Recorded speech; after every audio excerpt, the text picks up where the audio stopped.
What is up, everyone? It's Quinn here, and I'm guessing that if you play fantasy football, you are someone who is shooting for upside in your fantasy football drafts. If you're drafting a running back in the first, second, third round, you want those players to have a high ceiling. You want them putting up big numbers in your fantasy football lineups. But what if I told you that I think there are 5 running backs that are currently being drafted as RB3s who I think have a shot to be RB1s this season in fantasy football? Upside is great when you're drafting them first, second, third round, but if you are able to find that upside in the later rounds, round 7, round 8, round 9, these are going to be the players that can really lead you to a championship. So today, talking about 5 players that I do think have a lot of upside, but are being drafted as RB25 or later. Let's just jump right into it. We're going to be starting off with Rashad White. I'm going to be going through these players by ADP using Underdog. So right now, Rashad White is being drafted as the running back 26.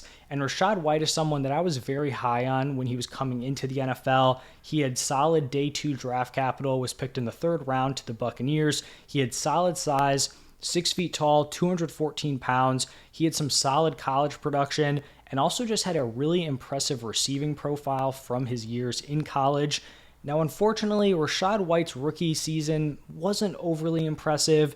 It wasn't terrible, but we saw Lenny kind of struggle. I believe Fournette was banged up throughout the season, so you would have liked to see Rashad White kind of take over a larger role. He was also negative in terms of rushing yards over expected, which is not ideal, but I'm kind of also willing to give him the benefit of the doubt here a little bit and just blame the usage on Byron Leftwich because we know he was kind of running that Bucs offense into the ground. But when we're looking at Rashad White and the moves that the Buccaneers have made this offseason, I've been pretty shocked at the lack of competition the Bucs have brought in for Rashad White. They released Leonard Fournette early on in the offseason. They've signed Chase Edmonds and Patrick Laird. They have Keyshawn Vaughn, who is already on the roster. And then they brought in Sean Tucker as an undrafted free agent. But looking at that competition, right? Sean Tucker, undrafted. I liked him as a prospect. I thought he could have been drafted, but I believe there were injury concerns, so not super worried about him. Chase Edmonds was pretty miserable last season. He fell out of the rotation with the Dolphins, was traded to the Broncos midseason, and then couldn't end up carving out a role in their offense, even though their backfield was just all over the place. Looking at Patrick Laird, the dude has 244 total rushing yards in his 3 NFL seasons, and then Keyshawn Vaughn also has 3 NFL seasons, has 342 total rushing yards. So the competition is pretty much non-existent here for Rashad White. I think there's a legit opportunity for him to have a 3-down workload in this lineup. It seems like they're kind of just ready to give him this workload, see what they have. This is going to be a new offensive coaching staff. If Rashad White is able to take advantage with his receiving upside, I think he's someone who could volume his way to a running back 1 season. The workload could definitely be there. He just needs to go out and capitalize on it. Now, the next running back who I think could have RB1 upside is going to be James Conner. He's currently being drafted as the running back 27, and I think if I had to pick a player that I was most confident in, of these 5 to be running back 1, I think James Conner would be my guy. And it honestly sounds like a pretty easy sell, once I'm laying it out. James Conner has been a running back 1 in each of the past 2 seasons. In 2021, he was the RB9 in points per game. In 2022, he was the RB10 in points per game. So you may be thinking, RB27, has there been a huge shakeup with the Cardinals? Like, is he in a totally different spot? And it's not really the case. Like, the Cardinals have made 0 legitimate additions to actually compete with James Conner at the running back position. Their current running back 2 and 3 are Corey Clement and Keontae Ingram. When Conner has been healthy and, without legit competition, he had Chase Edmonds for part of the season in 2021. When he's been healthy and the competition has been weak, the Cardinals have just absolutely fed him, and I just don't really see why that's going to change this season, with the lack of competition around him. Once Conner got healthy towards the end of last season, in his final 7 games, he averaged 17.4 carries, 4.9 targets, and 19.8 PPR points per game. That is, a workhorse workload that is high-end, honestly, RB1 production over that small sample size. And I understand this Cardinals offense is not looking great. I get the argument that without Kyler, this offense is going to be bad, But in those 7 games that I, just referenced, Kyler didn't play in 6 of those, so it's not like he was putting up those numbers with Kyler. The majority of those games, Kyler was not involved. He's probably not going to be as lucky in the touchdown department, but if you're getting that kind of workload, you are going to have success with the right volume. Running backs can thrive fantasy-wise, even if they're in trash offenses. And it's also not like Kyler's guaranteed to miss the entire season. Like, he could return midway through the year, and you're still maybe getting a decent offense for, the fantasy stretch, the back half of the season. I think Connor is a serious value here. They give him that workload. He is pretty much a lock to outperform this RB27 ADP. Now, the next running back that I think has some RB1 upside is going to be Javonte Williams. He's currently being drafted as the running back 29, and it's clear that his current ADP is being weighed down by his ACL tear. Now, I'm going to be totally honest. The injury is definitely concerning, especially because it wasn't like a clear ACL tear. There was other damage to his knee. Like, this is much closer to the J.K. Dobbins injury than it is to Breece Hall's, which was just a clean ACL. However, the reports on Javonte Williams' recovery have been very positive. I know there was originally a quote from Sean Payton where he expected Javonte to be good to go for training camp. When I heard that, I just thought it was coach speak, optimism, all of this stuff. I really didn't put a ton of weight into that statement. Now we're getting reports that Javonte himself is expecting to be cleared. Now, obviously, or that would be cleared before training camp. Now, there's obviously no guarantee that this happens, but the fact that there are so many positive reports out there, makes it seem a little bit promising.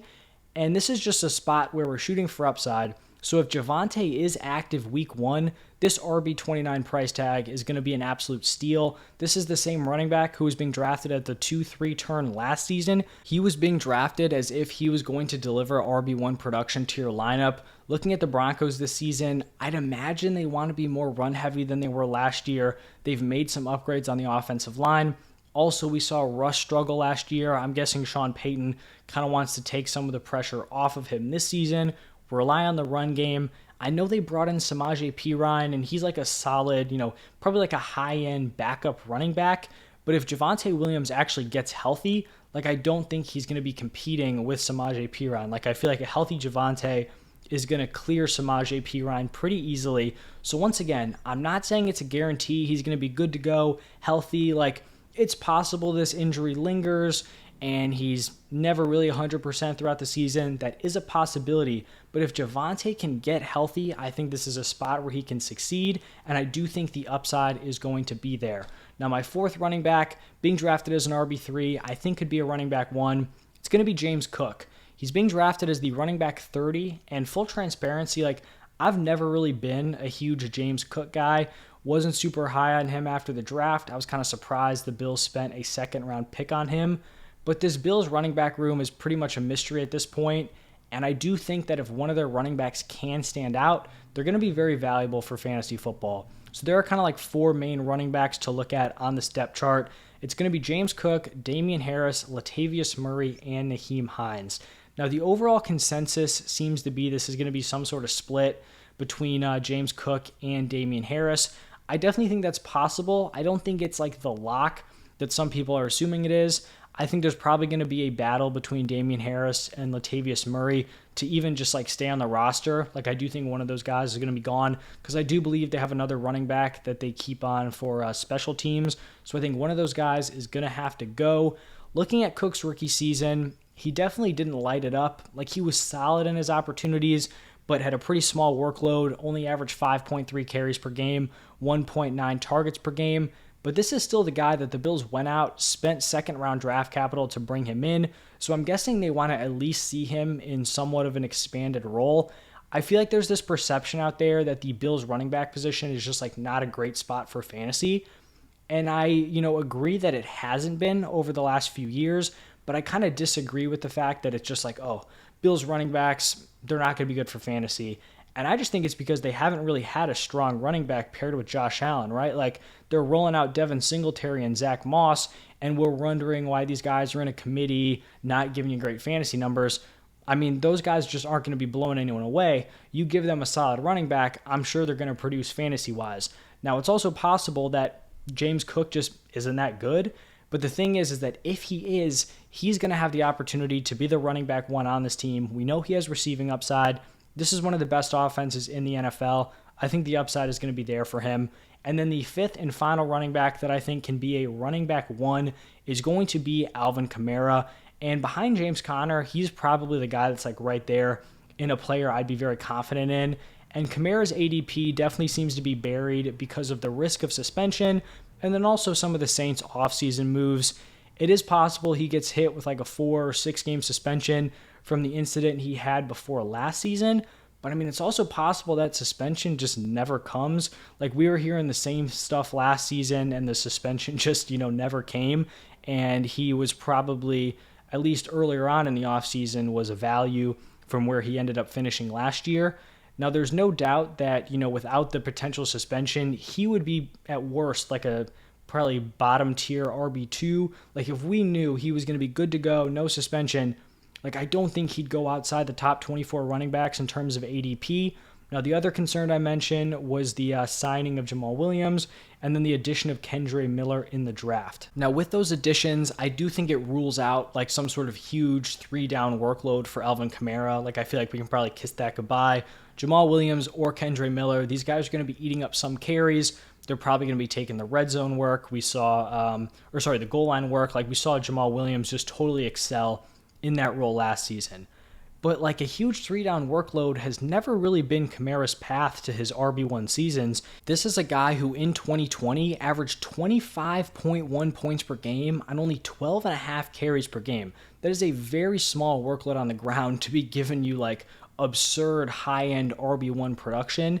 He's been a running back throughout his career who has thrived on receiving work and efficiency. From 2017 to 2020, Kamara's yards per carry numbers were 6.1, 4.6, 4.7, and then 5. In 2021 and 2022, those fell to 3.7 and 4. When we're looking at Kamara's first 4 seasons, the same 4 I just referenced, he averaged 0.97 touchdowns per game, so pretty much a touchdown a game throughout his first 4 seasons in the NFL. Over the past 2 seasons, that has fallen to under half a touchdown per game at 0.46 touchdowns per game. Now, it's possible that Kamara is just not the same player he was 3-4 years ago. It's possible he's regressing. It's also possible that the Saints offense he's been on over the past 2 years has just been a really, really tough environment to succeed in. I think there's legit arguments for that. The quarterback position has been a revolving door. The offensive line has not been strong. But here, heading into 2023, he's going to have a legit starting quarterback in Derek Carr. They have real weapons at the wide receiver position. I do think Kamara has legit top 12 running back upside. He avoids a suspension. I feel like he has a decent shot at getting there. He actually finished as the RB13 in points per game last year. Like he was right on the outside looking in, and that was while playing on a rough offense with a revolving door at quarterback, and the dude scored only 4 touchdowns in 15 games. So he was wildly underperforming in the touchdown department, and he was still almost a running back one. So I kind of feel like this is just a bet on him avoiding a suspension. And if I can draft someone as a back-end RB3, and I think they just have to avoid a suspension to be an RB1, that's a bet I'm willing to make. I think Kamara has the upside. You're just, like I said, hoping he does not get suspended. So those are going to be 5 running back 3s that I think can be RB1s this season. Rashad White, James Conner, Javonte Williams, James Cook, and Alvin Kamara. Let me know, what do you think about these players? I'm not even saying like I love these guys at their price. I think I do like most of them. James Cook is probably the one I'd be most weary of, but I do think these players have some solid upside if things just kind of break right for them. They have the workload that can get them there. So that's why I like these guys as upside options. Let me know what you guys think. If you enjoyed the video, hit that like button and subscribe to the channel. Thank you all for stopping by, and I will see you in the next one.